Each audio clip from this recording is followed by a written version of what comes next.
Conversas vazadas mostram que Mauro Cid foi coagido a acusar Bolsonaro para agradar o STF. Revoltado, Moraes mandou prender Cid de madrugada, mas recuou. Se a delação cair, cai também a farsa. E agora, Xandão? Este é o Visão Libertária, sua fonte de informações descentralizadas e distribuídas. Ajude a propagar as ideias da liberdade.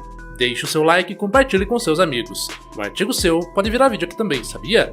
Este artigo foi sugerido por Bariátricas para Estados Obesos, escrito por Charlie Dalton, revisado e narrado por Gordinho Caipira.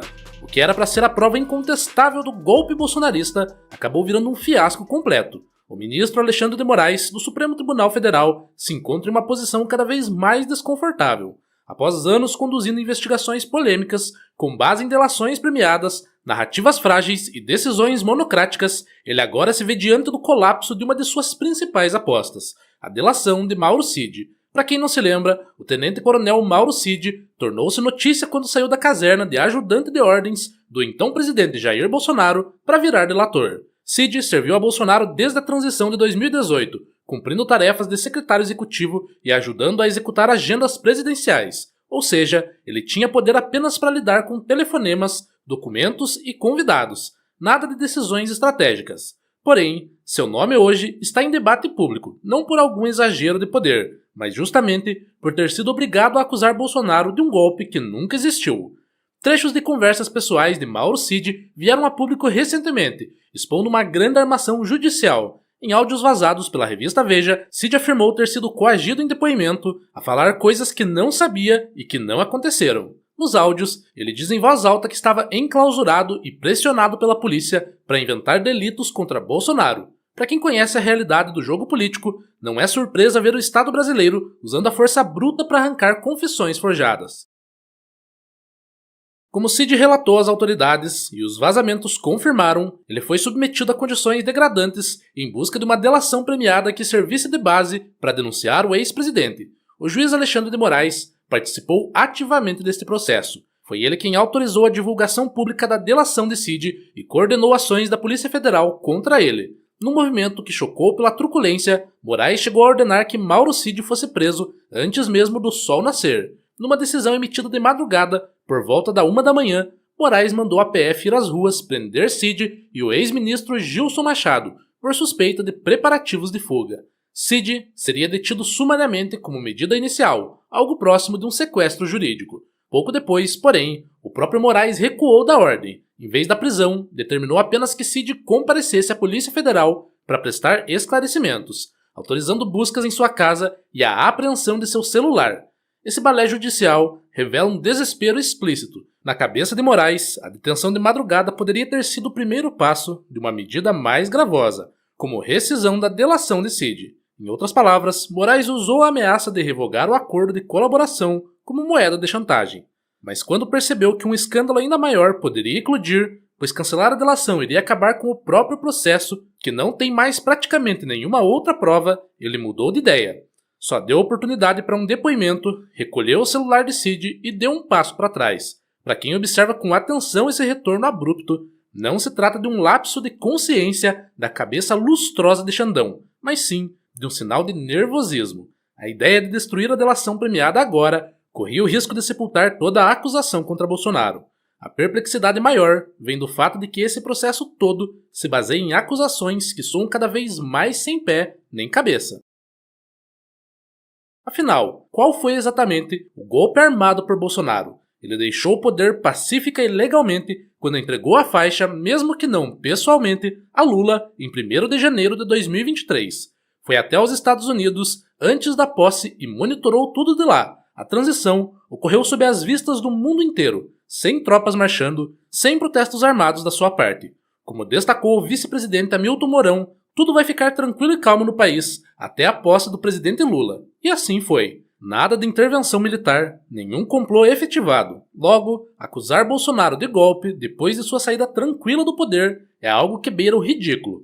Não é só entre libertários ou conservadores que isso soa absurdo. No relatório final da CPI distrital dos atos antidemocráticos em Brasília, ficou claro que não há provas concretas de golpe em janeiro de 2023.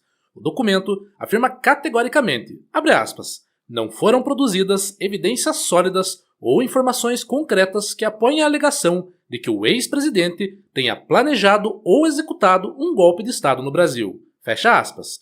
O relator da CPI recomendou, aliás, que qualquer debate sobre conspirações fosse tratado com ceticismo e baseado em dados verificáveis, evitando teorias infundadas. Em outras palavras, até investigadores do Congresso do DF concluíram que a narrativa conspiratória contra Bolsonaro não conta com nenhuma prova. O ex-presidente contestou as eleições à sua maneira, duvidou do resultado, como é normal, fazerem os candidatos derrotados em praticamente toda a eleição. Expressou sua desconfiança em relação à urna eletrônica, mas nada disso configura uma tentativa de golpe. Questionar os resultados das eleições e fazer críticas ao sistema eleitoral é perfeitamente lícito. Do lado de fora do país, esses choques políticos brasileiros também não pareceram normais. O próprio governo dos Estados Unidos sinalizou que Moraes está agindo totalmente fora dos ritos esperados no direito. Em maio de 2025, o secretário de Estado Marco Rubio disse que o Departamento de Estado americano avalia seriamente impor sanções a Moraes sob a Lei Magnitsky, que pune violações de direitos humanos. O senador Rubio afirmou que há grande possibilidade de Moraes sofrer algum tipo de punição americana. Isso depois de membros do Congresso republicano apontarem o alarmante declínio dos direitos humanos no Brasil e citarem censura generalizada e perseguição política promovidas por Moraes. Segundo o membro da Câmara dos Representantes dos Estados Unidos, Corey Mills, trata-se de uma perseguição contra toda a oposição, incluindo jornalistas e cidadãos comuns. A empresa Trump Media, de propriedade do presidente americano, e a plataforma Rumble moveram uma ação conjunta nos Estados Unidos contra Alexandre de Moraes. As duas alegam que o ministro violou a primeira emenda dos Estados Unidos ao emitir ordens secretas de censura extraterritorial contra usuários e empresas americanas. Na petição, acusam Moraes de ter extrapolado sua autoridade e de agir além do escopo de sua autoridade legal ao aplicar leis brasileiras de liberdade de expressão em solo norte-americano. Essa acusação aponta para um flagrante autoritarismo. O juiz brasileiro seria tão preso em sua convicção de ter razão que teria tentado impor suas ordens lá fora. Não contente em censurar críticos e opositores no Brasil, quis fazer o mesmo nos Estados Unidos, acreditando que tinha autoridade para emitir suas ordens arbitrárias no mundo todo. Enquanto isso, no Brasil, Moraes tem usado a estrutura de inquéritos do STF para perseguir adversários políticos. O próprio processo que envolve Mauro Cid deriva do infame inquérito das fake news, que se tornou um instrumento para monitorar e punir críticos do governo. A petição americana anexa justamente acusa Moraes de usar esse inquérito para perseguir críticos e adversários de Lula. Trata-se de um inquérito que investiga até mesmo quem apenas defendia pontos de vista diferentes, como se fosse fake news. Todos esses fatos e acontecimentos deixam claro: Moraes não está apenas julgando casos, ele age como se fosse um xerife moral, impondo sua vontade sobre opiniões e informações. No lugar de defender a Constituição, o papel que a legislação brasileira atribui ao STF, o Supremo, sob Moraes, virou um instrumento de censura. Ele bloqueou o acesso de milhões de brasileiros à plataforma americana X, antigo Twitter, instaurou multas e sanções contra redes sociais que não colaborarem totalmente com seu inquérito e ainda requisitou dados de militantes e políticos sem nenhuma justificativa plausível. Essas medidas autoritárias foram criticadas até por juízes brasileiros. Parte do próprio STF considerou que Moraes extrapolou ao suspender o X. E agora, parece que finalmente seu castelo de cartas começa a cair.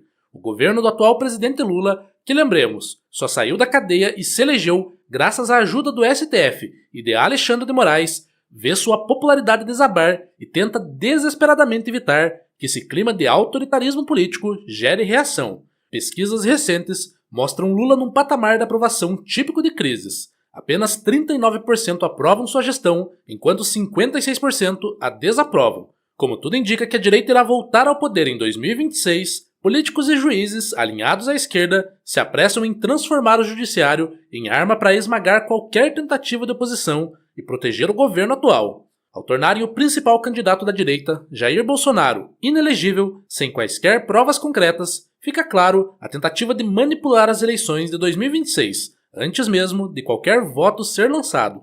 Imagina como vai ser ano que vem. Mesmo com Bolsonaro inelegível, porém com o desgaste do PT e da esquerda, qualquer nome mais conservador ou liberal parece limpo e atraente, diante da avalanche de escândalos e manipulações do governo corrupto que Lula vem fazendo. Nesse contexto, a estratégia de prender e ameaçar qualquer nome que desponte na direita possivelmente substituindo Bolsonaro, caracteriza claramente uma tentativa de impedir a volta da direita, que nada tem a ver com questões judiciais legítimas, sendo apenas politicagem. E de quem é a culpa? A raiz do problema está na própria estrutura do Estado. O que se vê é que a justiça estatal só tem justiça no nome, mas se trata de guerra política travada pelo monopólio estatal da coerção. Cada episódio recente, a prisão relâmpago, a delação forjada, a censura a plataformas, é mais um sinal de que o poder centrado leva ao abuso. O Estado, com seus juízes vitalícios e polícias sem freio, não segue nem a lei que ele próprio criou. Manda prender e arrebentar, revoga direitos, persegue e silencia opositores. A solução, portanto, não está em endurecer as leis, que são sempre ignoradas quando convém, ou dar mais poderes aos procuradores, que usarão tais poderes contra o cidadão comum e opositores do governo, mas sim em enfraquecer esse monstro institucional. Em uma sociedade livre, questionar o governo não seria crime, mas no Brasil atual, discordar se tornou ameaça à democracia. Por isso, clamamos pela liberdade. Todo indivíduo deve ter o direito de criticar governos sem medo de aparecer na lista de notáveis do Supremo, sem prisões durante a madrugada e ameaças para que faça delações. O episódio expõe que, quanto mais o Estado tenta se fortalecer pelo autoritarismo, mais enfraquece a ideia de democracia e a fé dos cidadãos na justiça estatal. Moraes age como vítima, juiz e carrasco ao mesmo tempo, e o resultado é um descrédito generalizado do poder judiciário.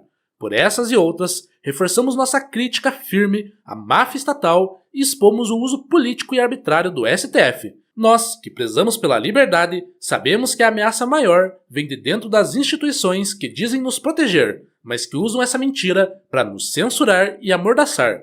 Conforme o Estado brasileiro continua nessa escalada autoritária, só restam dois caminhos: deslegitimar essa força pelo debate aberto e a construção de alternativas fora do sistema estatal.